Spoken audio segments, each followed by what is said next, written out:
National highway 16 దగ్గరలో అడవిరాజుపాలెం దగ్గర ఈ సర్వీస్ రోడ్లో జరిగింది ఇది.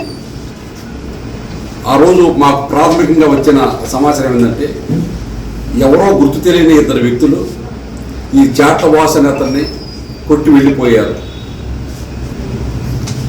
అని ఎవరైతే వాసు ఉందో వాసు యొక్క తల్లి మాకు అంటే పోలీస్ స్టేషన్లో రిపోర్ట్ ఇచ్చింది. ఆ రిపోర్ట్ని ఫస్ట్లో తొలుత 324 అంటే సింపుల్ అట్ట కింద అన్నమాట. అట్ట కింద కేసు నమోదు చేయడం జరిగింది. చేసి దాన్ని మన రూరల్ ఇన్స్పెక్టర్ అయిన రాజేశ్వరరావు గారు ఇన్వెస్టిగేషన్ టేకప్ చేశారు.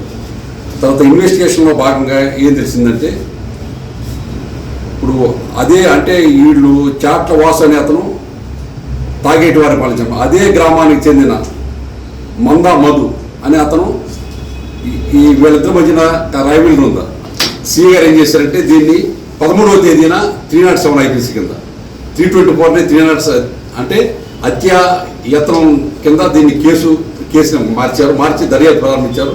తను దర్యాప్తులో తెలిసిందంటే ఫస్ట్ రవిచంద్ అనేవాడు వచ్చి ఇతన్ని ఇంటికి దగ్గర నుంచి బండి ఎక్స్ తీసుకువెళ్ళేవాడు అని కారణంగా అతను ముద్దాయిగా చేసి ఫస్ట్ అతన్ని అరెస్ట్ చేసాం. దీంతో పాటు ఏంటంటే వాళ్ళు నేరానికి ఏదైతే ఉపయోగించారో ఇప్పుడు నిన్న అరెస్ట్ చేసేటప్పుడు వాళ్ళు ఉపయోగించిన కారును కూడా సీజ్ చేయడం జరిగింది. అదేవిధంగా వాళ్ళు ఉపయోగించిన చెక్క దాంతో కొట్టారో చెక్క దాన్ని కూడా సీజ్ చేస్తూ జరిగింది. వాళ్ళని నిన్న అరెస్ట్ చేసాము. ఇప్పుడు వీళ్ళని రిమాండ్ నిమిత్తం కోర్టు ముందు ప్రొడ్యూస్ చేయబోతున్నాము. అదేవిధంగా మేము ఇచ్చే సందేశం ఏంటంటే ఇలాంటి కక్షల కార్పిండియాలు పట్టుకొని మనిషిని చంపడం అనేది చాలా తీవ్రమైన నేరం. ఈ పబ్లిక్ ఇచ్చే మెసేజ్ ఏంటంటే ఇలాంటి సొసైటీలో ఇలాంటి నేరాలు జరిగితే ఎట్టి బస్సులో టాలరేట్ చేస్తానికి వెళ్ళలేదు. వీళ్ళందరి మీద కూడా మేము రౌడీ షీట్ ఓపెన్ చేస్తాము.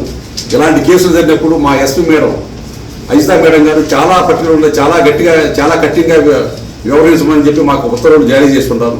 కాబట్టి వీళ్ళందరి మీద రౌడీ షీట్లు తెరిచేసి వీళ్ళ ప్రతి మూమెంట్ వాచ్ చేస్తాము. అదేవిధంగా నేను పబ్లిక్ చెప్పేది ఏంటంటే ఇలాంటి చిన్న విషయాలు ఏంటంటే కుటుంబ తగాదాలను దృష్టిలో పెట్టుకొని ఈ విధంగా మనుషులు చంపేంత స్థాయికి వెళ్తాం అనేది చాలా దారుణం. ఇది ఇలాంటి నేరాలకు పాల్పడే వాళ్ళ మీద మేము కఠినమైన చర్యలు తీసుకుంటామని చెప్పి మన పోలీస్ డిపార్ట్మెంట్ వైపు నుంచి ప్రజలకు మేము సందేశిస్తున్నాం.